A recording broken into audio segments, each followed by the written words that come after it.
Well, I know it's been a while. I said I'd do an update video, but things have kind of gone sideways yet again. So kind of come to a tough decision after a few things that have happened in the last month, and pretty sure I'm going to give up the owner-operator thing. It's not worth it. Mercer didn't pan out as much as I'd hoped it would. I've done the math, and so far this year, I've only been profiting about 22 to 23 cents a mile after fuel expenses and truck payment and, what have you. That's not even factoring in all of the cost of the maintenance I've had to do because of this truck. It's not entirely Mercer's fault, but when they enticed me over, they had told me that I'd be getting $1.50, $1.60 a mile on average, and that hasn't been the case. Raw, based on mileage, what I've honestly been getting since I've been at Mercer is about $1.28 a mile. Now, some of that cost is offset off of the fuel discounts, tire discounts, what have you, but I can't run for $1.28 a mile on loaded miles. My empty miles, or not my empty miles, but my combined average per mile is right around $1.18 a mile, which is sad. If it was just the rate per mile, that wouldn't necessarily be the worst thing in the world. Because that's still more than I was making at Swift.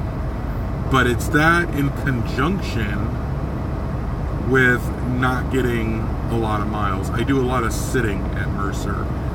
I'll give you an example. This week, I picked up a load in North Carolina that was going to Concord, California. I'm still on that load right now. It was supposed to deliver Friday, and I had a load that was stacked after that I was going to pick up and take that load back to Kentucky.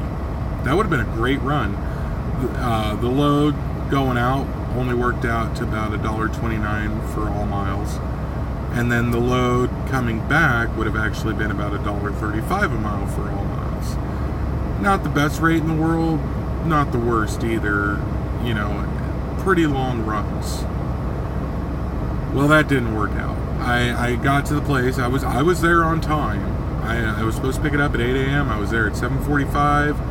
The load didn't exist in North Carolina. They had no info. I was never given a pickup number. I'd been dispatched on the load Friday. The office ended up closing right around the time I got dispatched. There was no load number or pickup number on the dispatch. And then I guess on Monday morning, Mercer's computers exploded. I was there for the pickup, but I couldn't reach anyone on the phone. I called the agent for the load, and he couldn't get a load number for me. The people at the dock said that the load didn't exist. There was no load going to Concord, California. And anyhow, 7 hours later, they sorted it out, and I got loaded. Well, here's the hitch. That meant I wouldn't be able to make the delivery in California before the place closed on Friday, because the place closed on Friday at 3:30 in the afternoon.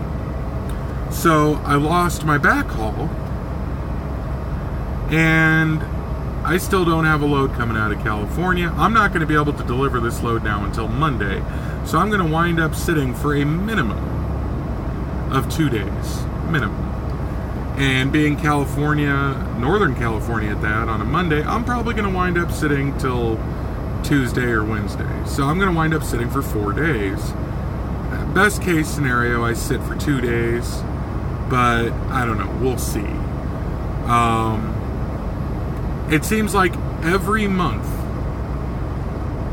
there's at least 1 week where I sit for 4 days or 3 days because I can't find a load that doesn't play absolute garbage, you know, so I end up having to sit and wait.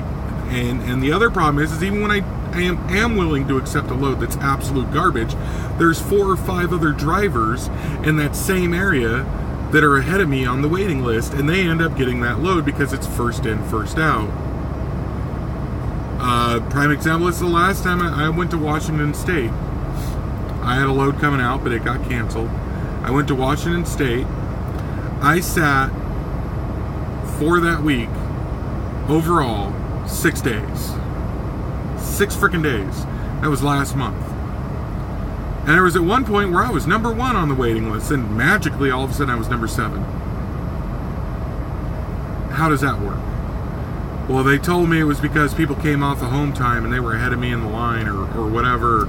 People came up from California and they were ahead of me in the line. So, because when you move up and down the coast, you hold your place in line.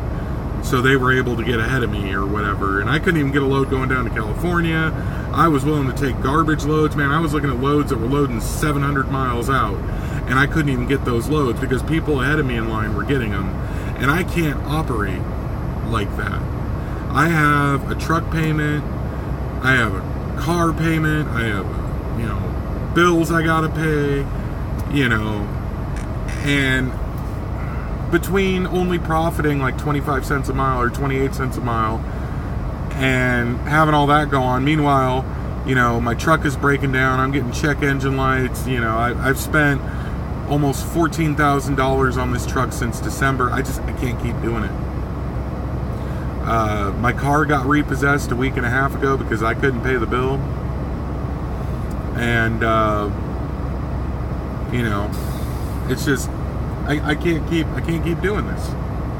So I'm doing this load out to California. I'm going to get a load going back to Kentucky. I'm going to drop off the trailer in Kentucky. I'm going to bobtail home. I'm going to clean out the truck. And I am going to tell Kenworth they can take this yellow piece of shit and shove it up their fucking ass because I can't afford it. I can't. I've got another check engine light. Please call Premier Care. And then gives an 800 number. View fault details. One active fault.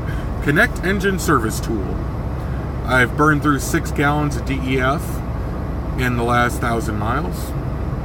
That's never a good sign. My fuel economy has dropped. I might even have the engine derate on me before I get back to Kentucky. I don't know. I hope not, because I'm pretty broke right now. I have like $200 to my name. You know, but I've applied at a couple of different companies. I won't say necessarily who. No, I'm not going to go back to Swift Transportation. But, you know, my big problem is I live in the central east coast of Florida. The Treasure Coast or whatever, and not a lot of options as far as trucking companies go out there. So I'm trying things out. I got a job offer. It's 10 days out, 2 full days home, 43 cents a mile, full bennies, paid vacation after 6 months, you know, all that jazz. So I think I'm going to go with that. Be home more often, and at 44 cents a mile, I'm making more profit than I am operating this truck. If I ever do the owner-operator thing again, I don't know. If I do, I'm going to get a pre-emissions truck, and I'm going to pay it off. I'm not going to have payments. I can't do it like this. And, you know, when people said that Mercer's the last place you go as an owner-operator, I didn't think they meant like this. And this is a story I'm hearing from a lot of people. Now, Mercer, if you go flatbed, that's great. I mean, I hear the flatbed guys are getting paid awesomely. I didn't have that as an option because I didn't have any flatbed experience, and I didn't have the money to buy all the equipment. It's a very expensive initial investment. You got to buy the straps, you got to buy the chains, you got to buy the tarps, you got to buy the headache rack, load levelers. I mean, all this stuff you got to buy. And Mercer will front, half of it or whatever. But that's it. And sadly, I think if I had stuck with Swift, I might have been able to pull my ass out of the fire. Because with Swift, they will front you the money to fix your truck. If you call On-Road and your truck's busted, they will pay for it. And then they will bill you like $100 a week until you pay it off. Now there's a limit to what they'll do, but Mercer, they do that too, but they don't bill you $100 a week. I had to replace 2 of my steer tires with them, and it ended up costing about $600. I had to pay them that $600 in about 2 weeks, which made me fall behind on my truck payment again. So it's just, I don't know. I've been hearing from other van drivers that they're not doing as good as me, and then I hear from other van drivers that are doing awesome.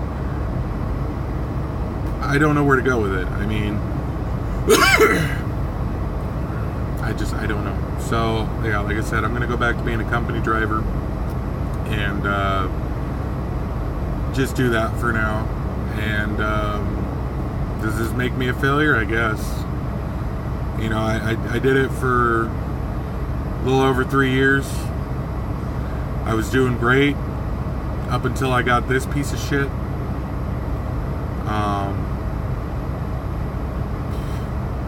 Getting this truck was probably the worst decision I have made.